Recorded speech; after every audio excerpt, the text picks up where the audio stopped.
Be ready. 15 seconds.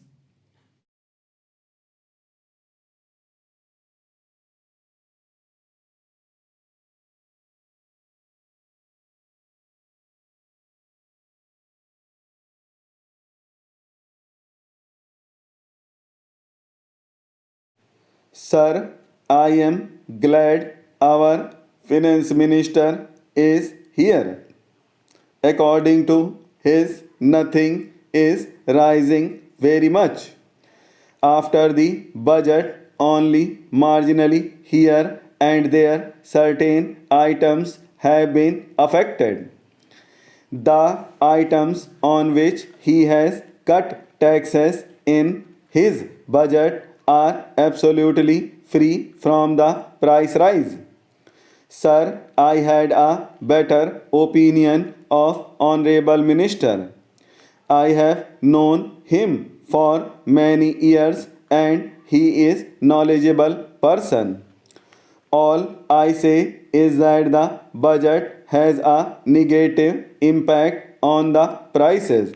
That is to say, it is pushing up the prices irrespective of whether a particular item has registered a higher price or a lower price. The trend is one of growing inflation, escalating inflation. Now, sir, in the last financial year, according to the wholesale price index, inflation was 20%. It appears from whatever material we have collected from various sources, including his sources, that this year inflation is likely to be at the rate of 30%. During the first few weeks of this calendar year, the prices rose by 32.7%. In the post budget period, the prices jumped up by 12.2%. In the post presentation of the budget, our calculation is on the basis of the material that we get from the government and other sources that it has increased by more than 5%. This is since the presentation of the budget in June last. Now, sir, this is the position. Here, sir, I must point out that the middle class is particularly hard hit. According to the studies that we have made, on an average, a middle class man has to spend rupees 55 to rupees 60 per month more than what he was spending immediately before the budget to maintain the pre-budget standard of living. Now, these are gathered from the economic data, and many papers have also written on this subject. Not, sir, what I find is that the essential commodities of common consumption, are constantly registering rise in their prices, which hit the common man. This is one of the most disturbing features in the present inflation. But so far, no step has been taken. One of your election slogans was that you would hold the price line. But exactly the opposite you have done. Exactly the opposite is happening here. The price is unprecedented now except for 1 year during the whole of the last 2 decades. This inflation is unprecedented and it is at an unprecedented rate. This is a strange thing. Now, sir, I need not go into sugar and other things, but I will give my suggestions. Middle class people, particularly, and all the other sections are hit at the same time. But paradoxically, sir, the just growers and the farmers are losing. The jute prices have collapsed, and you can understand what will happen to them. Now you have given here the export duty on turmeric. The prices have collapsed and you have put rupees 2 per kg or so as export duty or rupees 200 or so per quintal that you should have avoided. What is now needed is that physical possession of the essential commodities should be there.